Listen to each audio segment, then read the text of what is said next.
A historic vote puts Washington in chaos again. Declared vacant.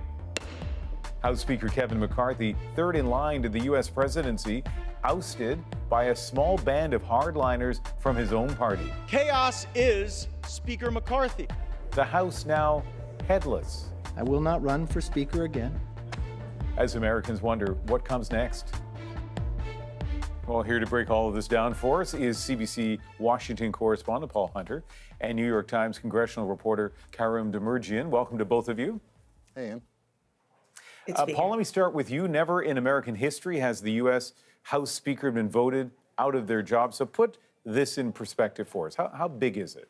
Look, the Speaker is second in line to the presidency, a hugely powerful position. And more than anyone else on Capitol Hill, the Speaker is tasked with getting stuff done. And just like that, gone. You know, the knives had been out for McCarthy for some time, but he had until this week been adept at avoiding them until he couldn't, leaving the House of Representatives now standing in chaos. It's a real problem on Capitol Hill, but it's a serious problem for Republicans themselves. We're a year away from the next election, and the image they're putting forward to the U.S., and by the way, to the world, is that they can't even govern themselves. Karim, help our Canadian audience understand what happens now. A few days ago, we were talking about a potential U.S. government shutdown. Now, Congress doesn't have a speaker. Well, what does it mean when it comes to day-to-day governing of the United States of America? It means the House is pretty much frozen until they can figure out who's going to succeed McCarthy in the Speaker's spot. There is an interim Speaker, but he doesn't really have the full powers of the speakership right now. So anything legislative, anything that actually could move across the House floor is on hold until that happens. And that's an especially acute problem right now because, as you just pointed out, the U.S. government, Congress, just narrowly avoided a government shutdown at the end of last month, which was the end of the fiscal year. And they did so by passing something that's called a continuing resolution, which keeps the government open, in this case, for another 45 days. Well, we're already through about a week of that 45 days. And if the House stays frozen for several more weeks trying to figure this out, there's supposed to be an election that happens on Wednesday, but there's really mixed minds on Capitol Hill as to whether anything will be resolved by then. As long as the House is frozen, you can't negotiate and pass appropriations bills to keep the government open past that next deadline. And there's a lot of really contentious issues that need to be worked on that nobody can really work on in a constructive way until they resolve who's actually going to be in charge with the gavel in the House. And Karim, you know, here again from this Canadian perspective, there seems to be brinksmanship when it comes to these spending bills, and at the last moment, something works out. When you take sort of the impasse and now the absence of a speaker and put them together, is there kind of real concern that the next time the spending authority runs out, there won't be a last-minute solution? There is real concern. I mean, the United States has not had a government shutdown for a couple of years, but it has had several government shutdowns happen before. And so it's always a concern as this brinksmanship gets more and more arched that this might be not the time that somebody doesn't want to make a last minute deal. And, you know, this last time, Kevin McCarthy really surprised everybody by abandoning what had been his negotiating position, which was catering to the far right, saying we're going to try to do this in a straight way, and basically making a decision at the 11th hour where everything hustled together in just a couple of hours to keep the government from shuttering over the last weekend. But remember, they didn't resolve a whole bunch of the contentious issues. There are a number of people in the Republican Party that are angry that that package to keep the government open did not include stringent border security measures. There's a number of people who are upset that it didn't include continued funds to help fuel weapons towards the Ukraine war. These are all very contentious issues that have yet to be resolved, that are no easier to resolve the next time, but with less time to negotiate. The whole point of buying this month and a half of time was that everybody could have calmer, less frenzied conversations. But the more you eat away at that clock because the House can't actually be fully functioning, the more frenzied the next juncture of trying to pass a budget is going to be. Paul, let's talk about those 8 Republicans who sided with the Democrats against other Republicans, managed to oust the Speaker, Kevin McCarthy. How much power do they have over their own party? Well, they certainly have the power to knock out the Speaker of the House. We know that much.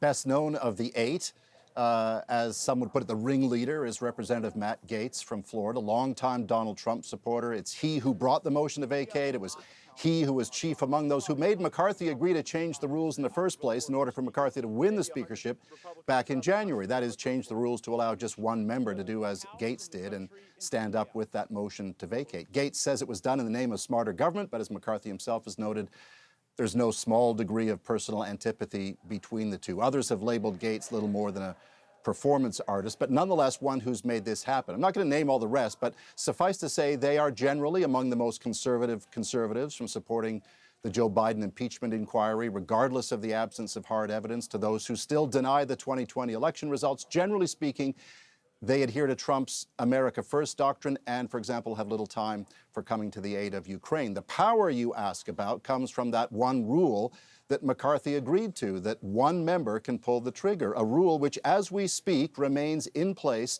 for whoever the next speaker is, meaning the same 8, or for that matter anybody else, can pull the same trigger at any time in an ununified party that's at war with itself. The whole thing, Ian, is a mess. And so, Karoum, given all of this, including how simple it is to enter that motion and, as we've seen, remove the speaker, does anybody want this job? Is there anybody out there who will get this job? There are at least 2 people who have officially declared that they want the job. One is Steve Scalise. He's from Louisiana. He has been the number 2 Republican in the House, serving right below McCarthy. So he would kind of be next in line in terms of seniority succession, if that's how everybody agrees that it can work. The other main figure that has emerged is Jim Jordan. Jim Jordan is basically the leader of much of the right. He is not somebody who opposed McCarthy. He and McCarthy had bad blood about a decade ago. They've since mended ways. But Jordan is somebody who's one of the founders of the House Freedom Caucus, which is this group of far-right Republicans that are hardliners. He is somebody that they all look up to as kind of one of their founding figures. And he has the ear and the loyalty of the right wing. He's also very close to former President Trump, who endorsed him in this speaker's race last night. And so you've got those 2. There may be others that have not formally entered, but whose names have been bandied about. Now, they're both conservative. They're both pretty darn conservative. They differ on issues like whether it makes sense to keep the Ukraine war funded. Scalise is on the side that says yes. Jordan is on the side that says heck no. But it's going to be, neither of them has a clear majority right now. And by that, I mean, neither of them has the 218 votes that you would need to be able to just lock this down on one vote of the House and grab that speakership. So they are going head to head, grasping for every vote that they can in the GOP. And as Paul pointed out, that's not an easy task when you can have such a small number of Republicans make demands, hold a guillotine over your head, demand certain fealty on certain policy measures, or simply just be standing there with their arms folded in the wings saying, we're going to make this really difficult for you all the way through. And nobody's locked down the full gamut of the GOP at this point, from those most conservative figures to the people who are more close to the center of the aisle. It took 15 rounds, of course, for Kevin McCarthy to win the vote, and now he's gone. We'll see what happens next, but I understand it better after both of you helped us break it down. Thank you. You're welcome, Ian. Thank you. Allegations of a brutal assault on an Iranian woman are once again sparking outrage. Another family has been told the most awful news possible. What will it mean for a popular uprising against the regime? That is next.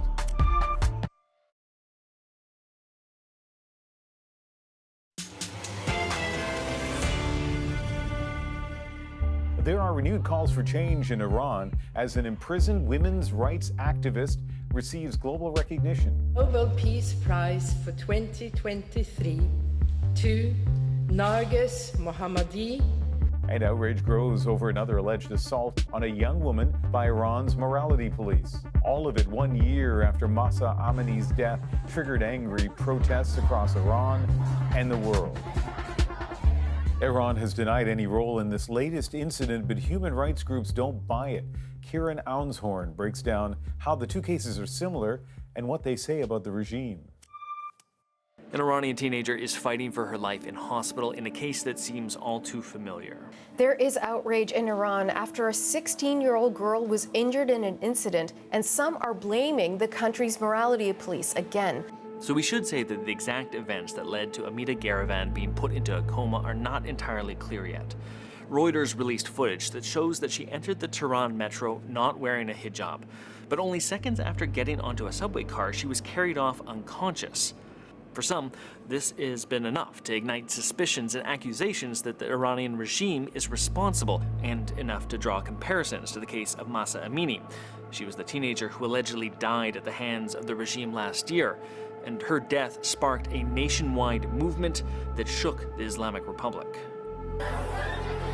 Her death has become a flashpoint. Iran's long simmering tensions now pouring out into the streets. One of the fiercest displays of opposition to the country's hardline leadership ever.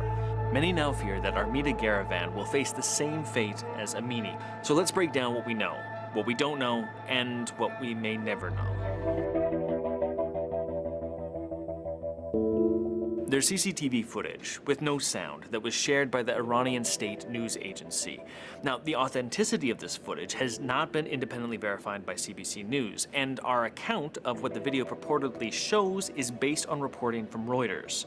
But what I want to show you is 25 seconds, and the red circles in the video, that's where Garavand is in the frame. And that red circles, those were on the footage when we got it from Reuters. So I just want you to watch this. So you start off here and you see these three girls getting onto the train, and almost immediately after they get on, one of them steps back and she crouches down, and you see this guy, he's walking up, he's watching what's happening. Clearly something is going on board. He steps out to take a look and then steps on.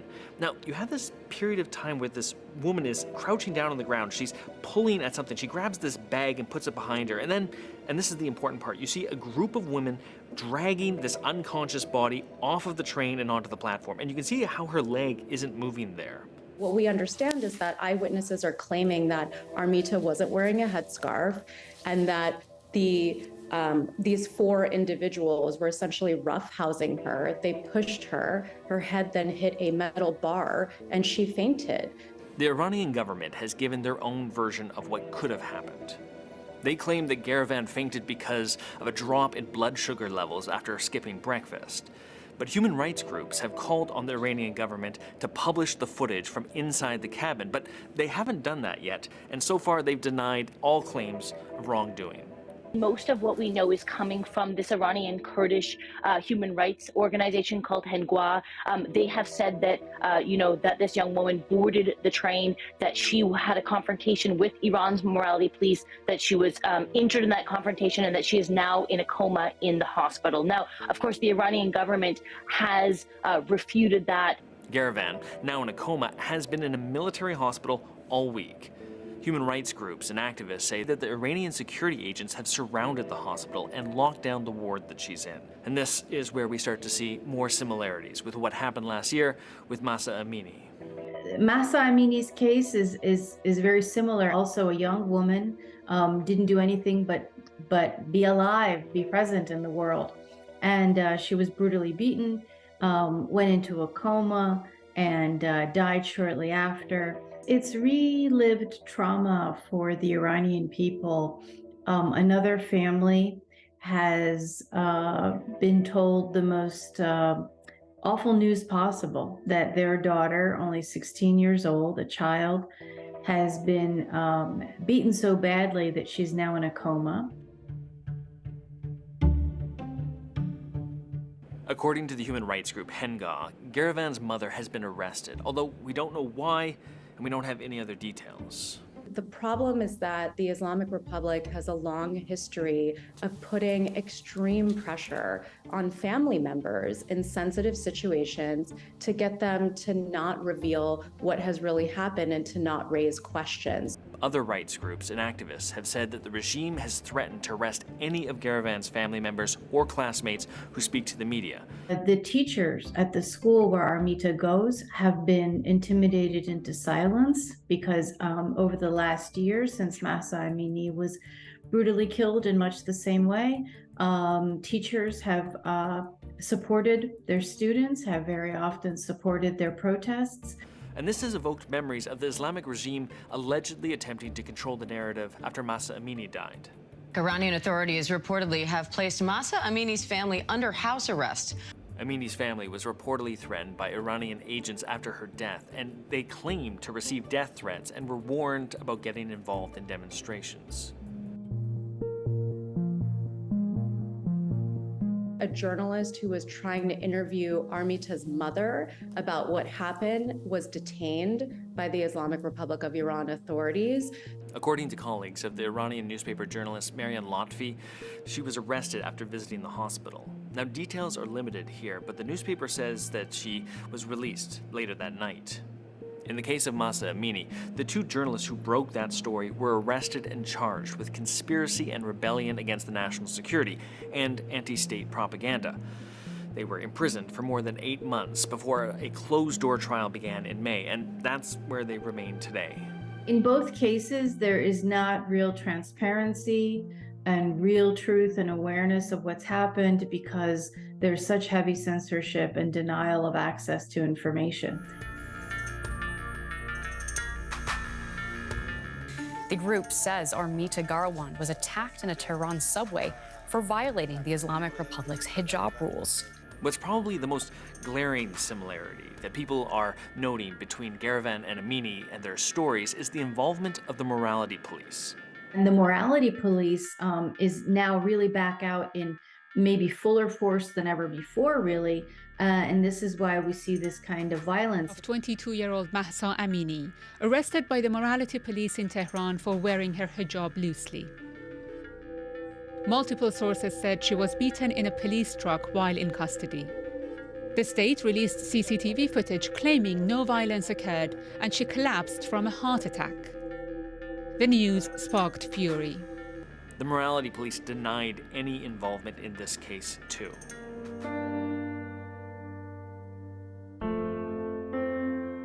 Experts say that even after the protests following Amini's death, the regime has actually doubled down on the mandatory hijab laws. But what is happening is that there is still resistance. I think the most low-key way is for young girls and women to not be wearing the compulsory hijab, which is in fact what it appears Armita was doing and resisting that gender discriminatory framework. The Iranian people are extremely angry. So I am very sure that the Iranian people are not going to relent. They're going to persist. In fact, over the last year, the Iranian government has passed even more restrictive laws on head coverings for women. Mahsa Amini's death sparked a national movement condemning mandatory hijab laws and the treatment of women in Iran. Whether this week's events will reignite those protests, well, that is yet to be seen. And that reporting from our colleague Kieran Ounshorn at CBC News Explore, where you can follow this and other stories 24 hours a day online and through CBC Gem. Coming up, an emotional meeting 42 years in the making. The depth of the emotion was just, it was overwhelming. How these pen pals found each other at last. It's next in our moment.